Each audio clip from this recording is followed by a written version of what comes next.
humans perceive the things around us? We have 5 senses that help us to interact with the world around us. These are sight, hearing, taste, smell, and touch.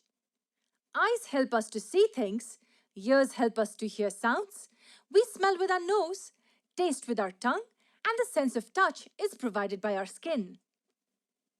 Of course, all senses are important, but the sense of sight is the most important.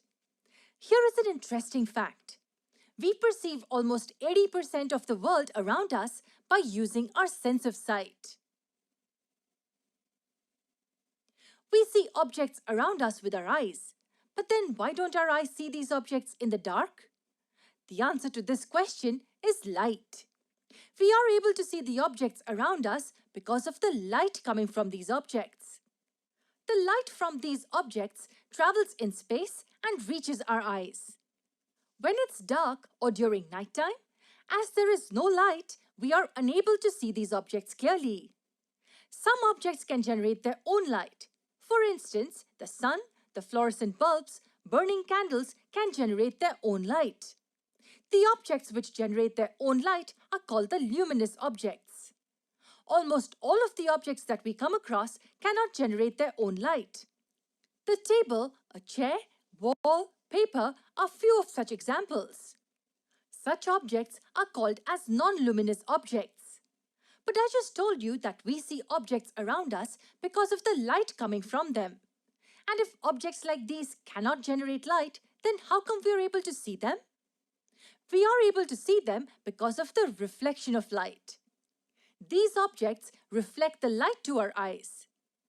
What light are they reflecting? Where is the light coming from? This light is nothing but the light coming from the luminous objects. So how can we summarize this?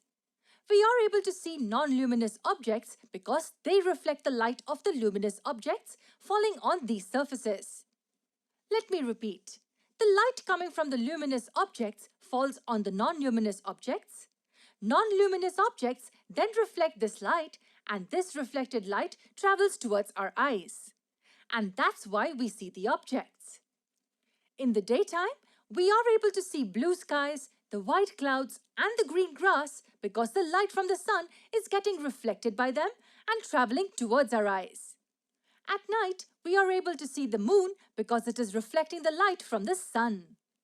Note that moon is non-luminous and it cannot generate its own light. As I said earlier, most of the objects that we come across in our daily life are non-luminous. We only see them because they reflect the light. Step inside a dark room, light up a torch, and point it at the distant wall. Look carefully at the path of the light coming from the torch. You will see tiny dust particles in the air. What is the reason for this? Why are you able to see these particles?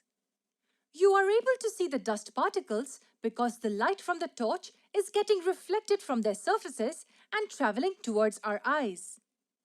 We also see the same thing in a very dimly lit room where the only source of light is a small amount of sunlight coming from the window. In this video, we saw that the reflection of light plays an important role. It's because of the reflection of light that we are able to see most of the objects. In the next video, we will talk about the laws of reflection of light.